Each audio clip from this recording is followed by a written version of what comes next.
राम राम जी, सभी को मेरा राम राम। मैं नन्हे पहलवान, आप देख रहे हैं बाबा की खरी खोटी स्लो जिंदगी। मेरे साथ है बाबा रामदास जी। बाबा जी जय श्री राम। जय श्री राम। बाबा जी, पंजाब यूनिवर्सिटी में पिछले एक हफ्ते से एक बवाल चल रहा है। वैसे चल तो 28 तारीख से रहा है, 28 अक्टूबर से।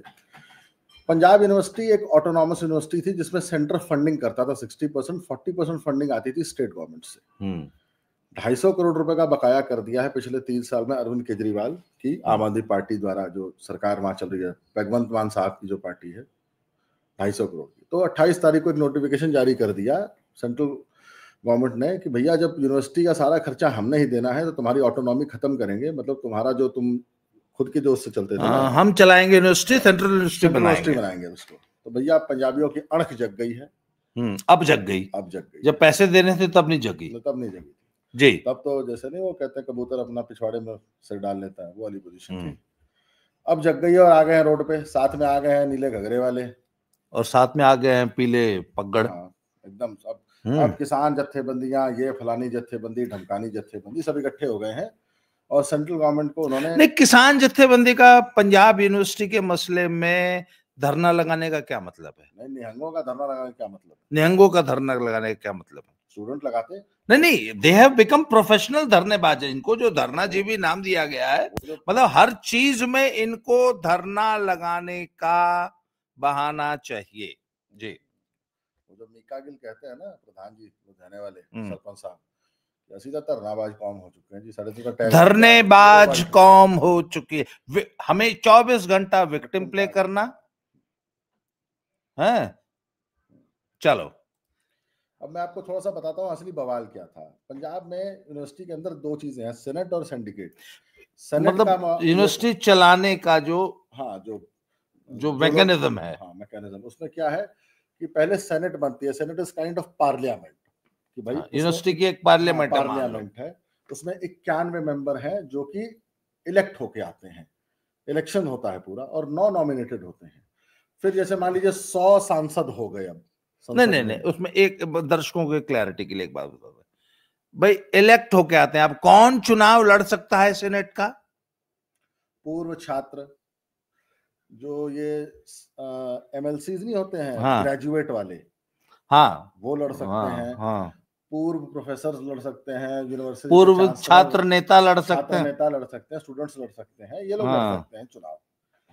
लेकिन पूर्व वाइस चांसलर्स लड़ सकते हैं, हेड ऑफ डिपार्टमेंट्स लड़ सकते हैं, प्रोफेसर्स लड़ सकते हैं, स्टूडेंट्स के प्रतिनिधि लड़ सकते हैं, स्टूडेंट्स के हैं जो, तो ये लोग लड़ सकते हैं। तो 91 मेंबर्स और बाकायदा इलेक्शन होता है, पूरा इलेक्शन होता है। चलो मान लिया, नॉमिनेशन होता है, वोटिंग होती है, उसमें कुछ लोग केंद्र नॉमिनेट भी करते हैं, 9 लोगों को नॉमिनेट करता है और 91 चुन के आते हैं। ये हो गई 100 लोगों की सेनेट। सेनेट मतलब संसद। अब संसद आगे जैसे उसने कोई बिल पास किया या कोई रूल पास किया, तो उसको अमेंड करने के लिए फिर बनाता है सिंडिकेट। सिंडिकेट मतलब मंत्रालय, एक मंत्रालय नहीं, कैबिनेट मान लीजिए, कैबिनेट मान लीजिए। तो वो 15 से 20 लोगों की होती है। तो सरकार ने कहा, सेंट्रल गवर्नमेंट ने कहा कि जब भैया अब हमें चलानी है ना, तो इतना हमारे पास समय नहीं है कि हम चले तुम्हारे इलेक्शन कराएं। हम तो तुम्हारी जो 100 लोगों की बॉडी थी ना सेनेट की, उसको कर देंगे 24 है, लेकिन हाँ कैबिनेट थोड़ी बढ़ा देंगे जिससे सुचारू रूप से काम चलता रहे। अब भैया इनकी भावना बहन आहत हो गई है और पिछले एक हफ्ते से धरने पे बैठे हुए हैं। और मैं आपको एक और चीज बता दूं कि सरकार ने अपना वो नोटिफिकेशन वापस ले लिया है, होल्ड कर दिया है। और ऐसा बताया जा रहा है कि आज यूनिवर्सिटी प्रशासन ने, जो चांसलर मतलब वाइस प्रेसिडेंट ऑफ इंडिया, उनको एक लेटर लिखा है कि जी प्लीज माहौल बिगड़ा हुआ है, तो आप शांतिपूर्ण तरीके से इलेक्शन करा लीजिए और आगे इस मुद्दे को देख लिया जाएगा। ठीक। और गवर्नमेंट ने तुरंत वो नोटिफिकेशन विड्रॉ कर लिया था, ऑन होल्ड कर दिया था।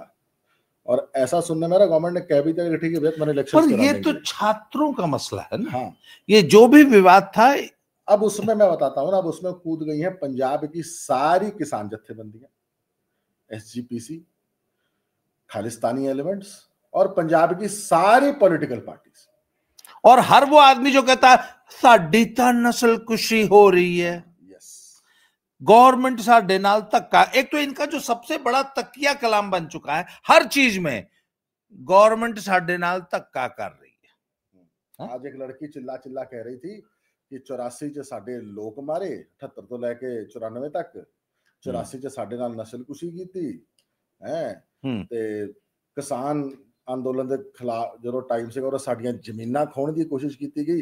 ये मोदी जिहड़ा अमृतसर तो जामनगर एक्सप्रेसवे बना रहा, जिहड़ा कटरा तो दिल्ली बना रहा है, पंजाब के जिन्ने संसाधन है ये सारे खो के दिल्ली और अमृतसर ले जाएगा, अडानी नू दे देगा। संसाधन के नाम पे पास आपके पास बचा है परमल चावल, वो भी बिना भैयों के लग नहीं सकता, आपके यहाँ उगेगा नहीं अगर भैया ना आए। और कुत्ता नहीं खाता, इतना घटिया होता है। पंजाबी तो नहीं खाता, कुत्ता भी नहीं खाता बाबा जी, इतना घटिया क्वालिटी का चावल होता है। अब आ जाइए, नहीं उसमें सुन लीजिए ना। अब क्या कहती है वो लड़की, तीसरी बात उसने बोली तीसरी क्या कह रही है? हुण साडे दिमाग ते कब्जा करेगा, माइंड्स ते। दिमाग है भी, हाँ है ना, तभी तो 35 साल कनाडा जा रहे हैं, 80 लाख के डोंकी लगा के अमेरिका जा रहे हैं। हाँ, अगर दिमाग होता तो 50 लाख की डंकी लगा के अमेरिका और कनाडा नहीं जाते। खैर, अब मुझे एक बात बताइए, ये कह रहे हैं कि हुण पहला जमीना खो रहे थे, हुण साडी यूनिवर्सिटी भी खो ली है। पहले पता यूनिवर्सिटी तुम्हारी कैसे हो गई भाई? भाई यही यूनिवर्सिटी का गठन कब हुआ था? जब भारत का बंटवारा नहीं हुआ था तब की यूनिवर्सिटी है। लेट 1800s में हुई है। हाँ, जब भारत का बंटवारा नहीं हुआ था तब की यूनिवर्सिटी है, पहली बात। और 1966 में जब पंजाब का बंटवारा हुआ है और यूनियन टेरिटरी जब चंडीगढ़ बना, तब यूनिवर्सिटी भी तीनों राज्यों के लिए थी, हरियाणा के लिए, पंजाब के लिए और हिमाचल के लिए। आज ये कहते हैं कि पूरा चंडीगढ़ भी हमारा और पूरी पंजाब यूनिवर्सिटी भी हमारी। तो भैया पंजाब यूनिवर्सिटी अगर तुम्हारी है तो हरियाणा वाले कहां जाएंगे जो हरियाणा के स्टूडेंट्स उसमें पढ़ते हैं? तो बात यह है कि यहां पर अगेन वही विक्टिम कार्ड प्ले करना हर बात में। अच्छा, कल एक और बड़ा मजेदार वीडियो आया, निहंग जो हैं घोड़े लेके यूनिवर्सिटी में घुस गए। तो एक निहंग सरदार जी कह रहे थे कि जहां घोड़ों के पैर, जिस जमीन पे निहंगों के घोड़े के पैर पड़ जाते हैं वो जमीन हमारी हो जाती है, उस जमीन पे खालसे दी हो जाती, खालसे दा कब्जा हो जाता। अफगानिस्तान च नहीं घोड़े सीगे, पाकिस्तान च भी तो घोड़े घूमे सीगे। ननकाना साहब के मुख्य ग्रंथी की बेटी उठा ले गए, आज तक नहीं। ननकाना साहब का नाम बदल के पता नहीं क्या वो इस्लामिक नाम रख रहे थे। वहां पे सरदार जी जिस जमीन पे घोड़ा लीद कर देता है वो जमीन पवित्र हो जाती है और खालसे की हो जाती है। तो अफगानिस्तान में और पाकिस्तान में क्या घोड़े को कब्जा हो गई थी? नहीं, महाराजा रणजीत सिंह की कैपिटल लाहौर थी। अच्छा, एक चीज बताइए, ये जो इस कौम की जो फुकरापंथी है, जो ये झूठी फर्जी बढ़के मारने वाली जो आदत है, don't you think they are earning an ill will पूरे भारत में, पूरे वर्ल्ड में अपने लिए ये दुर्भावना अर्जित कर रहे हैं? They are earning it. Germany में कल रेफ्यूजीज असाइलम सीकर्स के खिलाफ पूरे जर्मनी, कल की खबर बता रहा हूँ, पुरानी छोड़िए, कल फिर जर्मनी के बड़े शहरों में हजारों की संख्या में जर्मन नागरिक इकट्ठा हुए थे और इनके खिलाफ नारेबाजी कर रहे थे, go back to your country, ये हमारी कंट्री, अब जाओ, तुमने बहुत गंद डाल दिया है। यही काम पूरे यूरोप में हो रहा है, यही इंग्लैंड का जो हाल है, आप कनाडा का हाल देख चुके हैं। और आज पूरी दुनिया में जो हिंदुस्तानियों की बदनामी कराई है वो इन लोगों ने कराई है। आज आपका नाम लेके हिंदुस्तानियों को गाली दी जा रही है। आपने इतनी बदनामी खटी है पूरी दुनिया में, और किस बात में? तुम्हारी फुकरियों ने, तुम्हारी इन बड़कों ने, तुम्हारी इन गाल बजाने वाली थोथी खोखली बातों ने। और इससे क्या है कि आप पूरे भारत में, पूरी दुनिया में आप दुर्भावना अर्जित करते हैं। दुनिया आपसे चिढ़ने लगी है नहीं आपकी इन्हीं बातों से। कनाडा और इंडिया का जो संबंध खराब हुआ, जस्टिन ट्रूडो और नरेंद्र मोदी में जो संबंध खराब हुए, उसके पीछे कारण क्या था? पंजाबीज।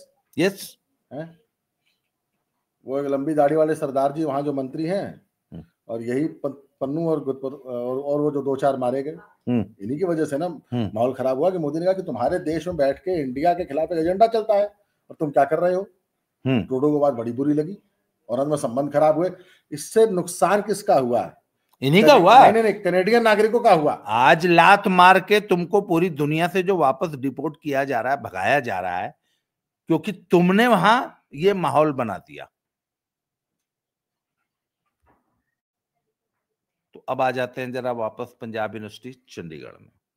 पिछले एक हफ्ते से वहां लगातार धरनेबाजी है। कल की रिपोर्ट ये थी कि कल चंडीगढ़ प्रशासन ने चंडीगढ़ की सभी सीमाएं सील कर दी थी, तो ये बैरिकेड तोड़ते हुए यूनिवर्सिटी के अंदर घुस गए।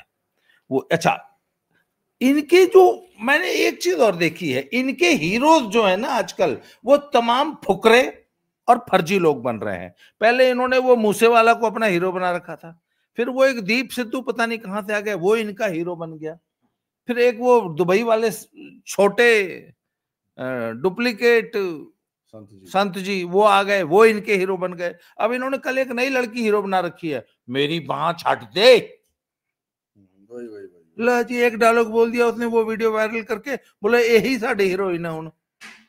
जिसने कंगना को थप्पड़ मार दिया था वो हीरोइन। हाँ, जिसने कंगना को अपनी ड्यूटी छोड़ के वहां पे एक्टिविज्म करने लगी, कंगना को थप्पड़ मारने लगी, वो इनकी हीरोइन बन गई। इससे पता क्या चलता है, बहुत हल्के लोग।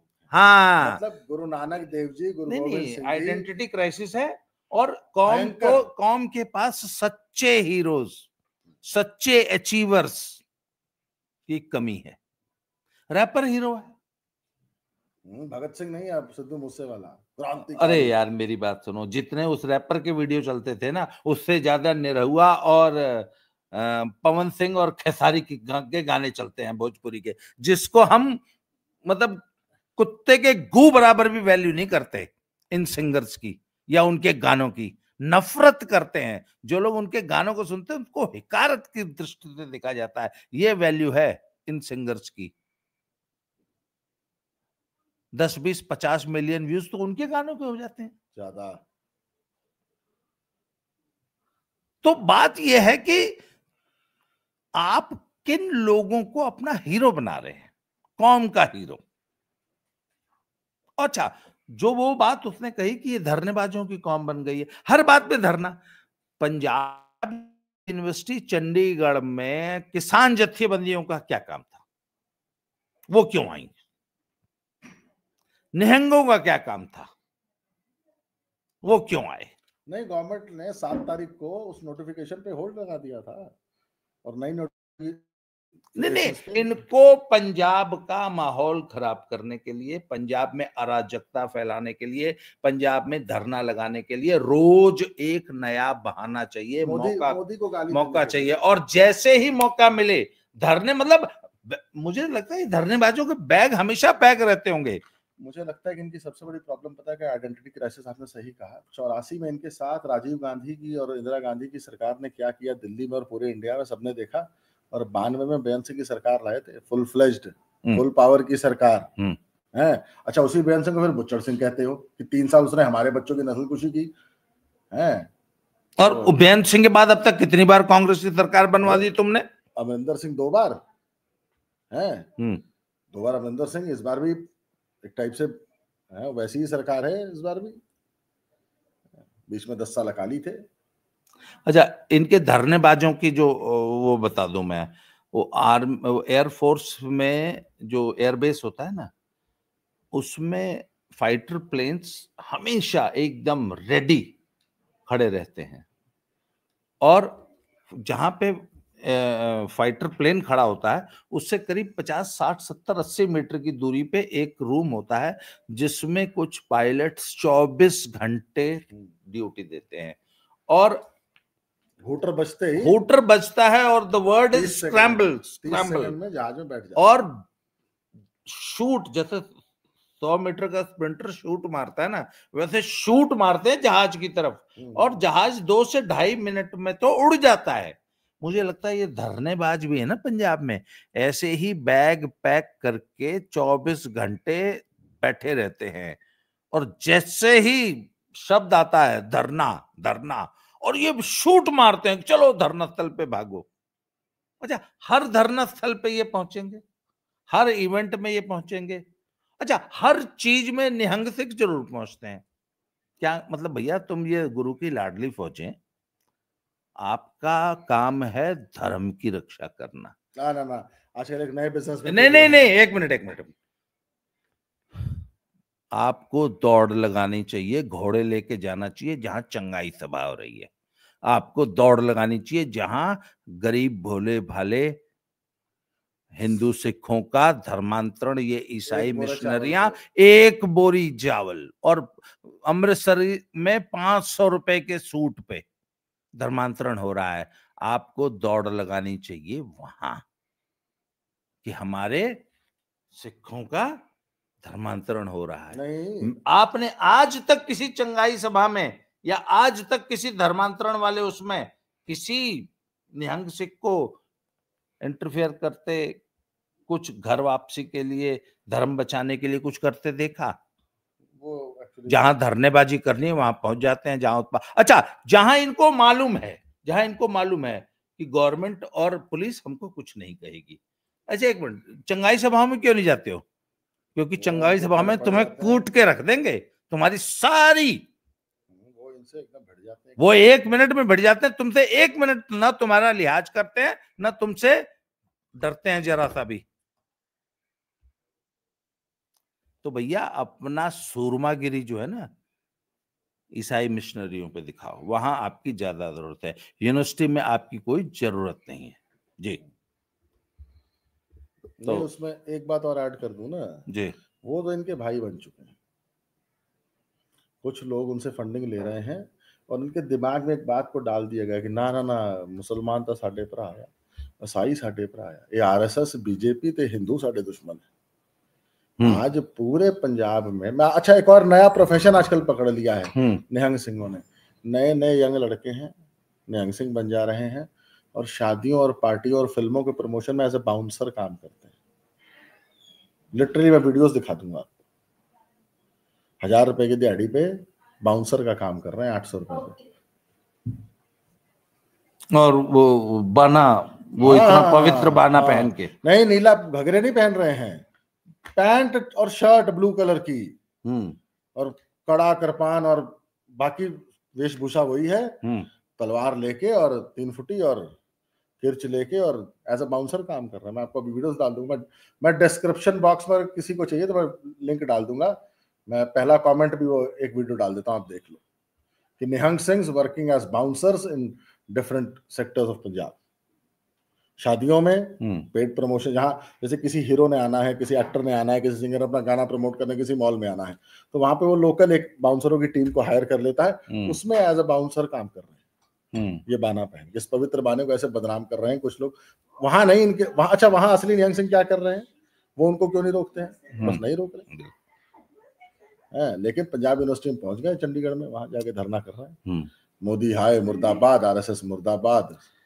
तो चलिए आज की चर्चा को ही समाप्त करते हैं, और पंजाब में और चंडीगढ़ में जो कुछ हो रहा है उसकी रिपोर्टिंग हम लगातार करेंगे। इससे मैं आपको बाबा जी जाते थे एक बात बताता हूँ, ये पंजाब के लोग वीडियो देख रहे हो, ध्यान से समझ लो आप इस बात को कि आप लोग अगर इस बात का विरोध नहीं करते हो ना, तो आप अपने स्टेट को इतना बर्बाद कर दोगे कि द सिटी ऑफ रूइंस हो जाएगा कुछ दिनों में पंजाब, खंडहरों का शहर। इंडस्ट्री कोई आ नहीं रही है, रोड आप बनने नहीं दे रहे। लॉ एंड ऑर्डर एक बहुत बड़ा इश्यू पंजाब में बन चुका है, और ऐसी ही घटनाओं से मुंह पे कालिक पुत्ती जी। आज के लिए इतना ही, बहुत बहुत धन्यवाद, थैंक यू वेरी मच, जय श्री राम, हर हर महादेव।